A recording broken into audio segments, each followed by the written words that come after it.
Happy Wednesday. I'm super excited to have you here. Why? Do you ever feel like your business is actually running you instead of you running a business or running your business? I want to explain to you why you feel that way. Now, yes, there are some things like life blocking, which is a technique that we teach, and these other things like forget time blocking. It doesn't work in real estate. You're in a different industry. And if you're learning how to time block, please stop. It doesn't work. You have to life block instead. Yes, there are skill sets included that will help you get your time back and all these things. But the number one reason, and y'all, I coach a lot of people, and I have also built a lot of businesses. And I pretty much only hang out with entrepreneurs these days. So I hear this all the time. Why does it feel like my business is out of control and it's running me and it's taken over my life? Like, why do we feel that way, especially in the real estate industry, which can be so reactive, right? I want to take it back to the foundational elements of your business. This is what I see a lot of times, is that we just start to chase goals as agents. Guys, we need to chase goals. We need to have certain blocks set aside for certain activities. There are certain activities, we call them lifeblood business activities. There are all these things. However, what I typically see is agents are trying to do the right thing, but they started off with the wrong foundation. If you try to build a house on sand, like, it's gonna wash away, it ain't gonna work right, it's gonna fall apart. And the way that you build your business matters, because the busier you get, the more clients you get, and the more money you make. If you started off on the wrong foundation, the harder it is to go back and fix it. And I am preaching to the choir here because this was me. I was doing well over 100 deals a year before I realized I got problems. So I want you to think about this as you're brainstorming and putting together plans. There's a million classes going on right now. Vision boarding and planning and goal setting and yada yada. But honestly, all the planning in the world doesn't matter if you don't do these two things that I'm going to share with you today. But you need to know what the definition of success is for you first. If you are a retired person who just wants to make a side income, your definition of success is not going to be the same as a 20-year-old who doesn't have kids yet and all the things, right? Typically, it's not. And I want to give you permission to not feel shame about whatever it is your goal is. As go-getters, as perfectionists sometimes, or just as people who are entrepreneurs, sometimes I feel like we can feel really pressured. Just perform, grind, go. And like, we do have to do those things if we want success at some point in our business. But your definition of success does not have to be like someone else's. And there's no shame in that. My definition of success as a mother is very different than it was when I was 25 and not even engaged yet and didn't have any kids. It's very, very different. So define what success means to you. But the next thing is that I see that is really, really, really misaligned. If you ever feel like the goals that you've set are at war with some other element in your life, it's because you have not done what I'm going to show you how to do today. I talk to agents all the time, and one of the biggest things that I see is that if they're producing at least 2 transactions a month to 5 transactions a month, they start to experience, if they don't have their foundation right, this phenomenon where it's like everything in their life that they want, they thought was going to be better as the business grew. But without the right things in place to support that success, you don't own a business. You own a runaway train that is hauling you behind it and dragging you bam, bam, bam, bam, bam over every train track and knocking you out to smithereens. Like, literally, the foundation that you start with matters. Here's number 2. Your business foundation to your core values. There is truth in the fact that your business will solve a lot of your life, air quote, problems. Like, it can give you freedom of time and finances, but you must define what are your core values. I say that faith, family, freedom, and authenticity, those are my 4 core values in my life. And for many years, my faith and my family and my freedom, which my freedom kind of also encompasses like mental health, all this thing. I would say those things, but my business was actually taking all of those things away from me. Like I didn't have a great, relationship with God. I didn't spend a lot of time doing that stuff. I woke up and I worked, or actually the business worked me over.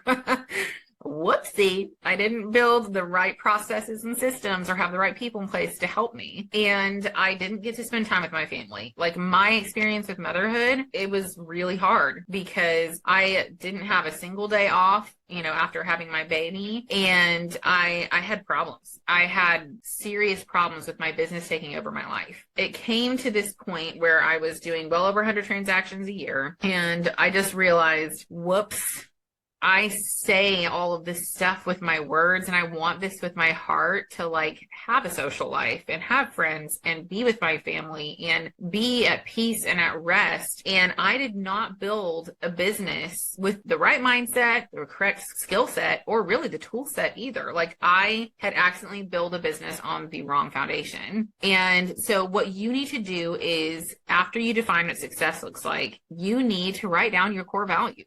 This is what I did to help me kind of identify those. I always say, like, what do you want people to say about you after they get to know you? Like your heart and what you stand for. Those are probably your core values. Like, oh, I want people to remember me as somebody who's just honest and real. That's authenticity. That matters to me. And like, if somebody's not getting that vibe from me that I work with, then I'm doing something wrong. Like those core values are things that you want other people to say about you when they meet you, and you want to be living those out on a daily basis in your life.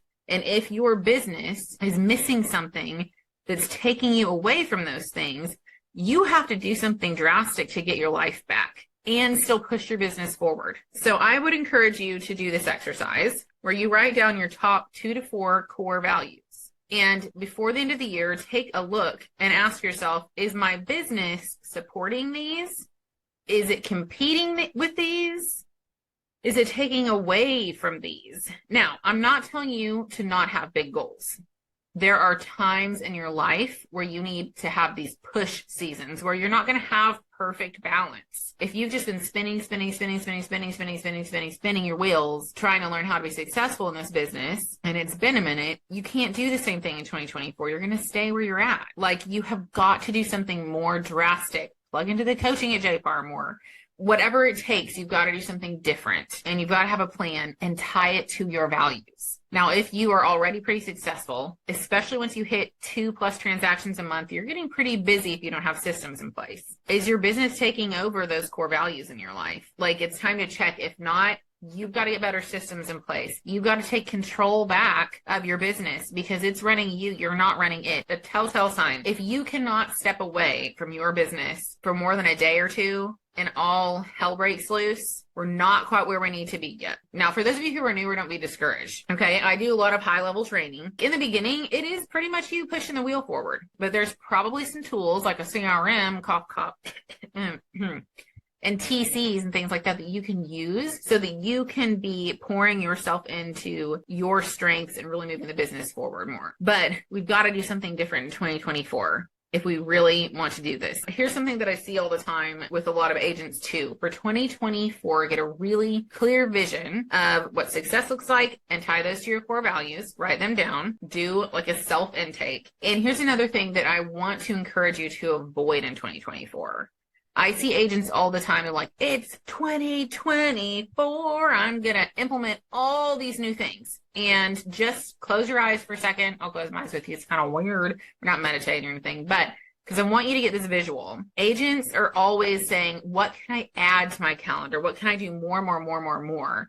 And it's just like you're at the bottom of this hill. And guys, you have the strength as a person to push up a boulder to the top of a mountain. You are at the bottom, big boulder is your size. You have the strength. It's hard, but to push one boulder up that mountain and get it there. If you start adding one boulder, this project, and then 2 boulders, and then 3 boulders, and then 4, and then 5, like all of a sudden, do you see how that could become a problem? Like you get one up halfway up the mountain, it was really hard, and you got to go start on this other thing, push that up, and then push this one up, and all of a sudden you're like, am I just failing at this? Or No, it's like it's a lack of understanding of where you want to go and what the most important thing is to get that very next domino, that's what I call it, domino, done, accomplished, completed. Ask yourself not how many boulders can you collect at the bottom of a hill and try and push up a little bit at a time and lose control and the boulder smashes and you're like, I quit. Like, don't do this. Find that one thing that you need to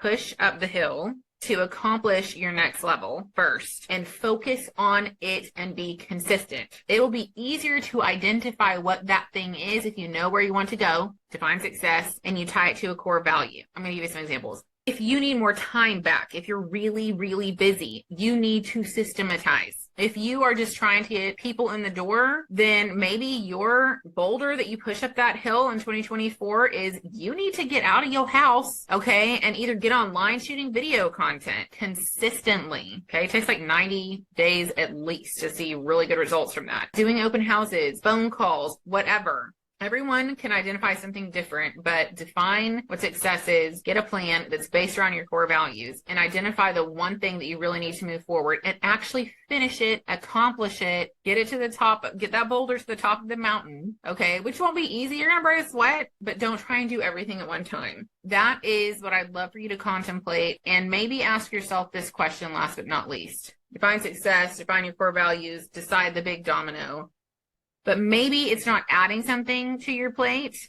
Maybe it's actually taking something off of your plate. Maybe it's actually saying no to something. Maybe it's actually identifying what you need to let go as opposed to what you need to add to your plate. Maybe you need to let go perfectionism. Maybe you need to let go of procrastination. Maybe you need to let go of fear. Actually, I don't believe you can let go of fear. I believe that how you conquer fear is doing things afraid and proving to yourself that you have courage, which was my topic that I've talked about a lot before. So maybe it's actually something that you need to let go of instead of something you need to add to your plate so you have a million more things to do. Like, how is that going to make you more successful if you're already balancing 25 things? How are you going to add something? Maybe you actually need to take away your TV time. Maybe it's time to quit, get excuses out of the way. And actually, let's go a step deeper. Maybe instead of getting rid of your excuses, maybe dig deeper and figure out why you have excuses in the first place. Do you feel unworthy? Is it fear? Is it failure? What can you let go of? So I hope this helps. You know that I just love you guys. I hope that you look at this, you look at your business for 2024 in a new light, build a strong foundation, and get to work on your big domino for 2024. Yay. Love you guys. Bye-bye.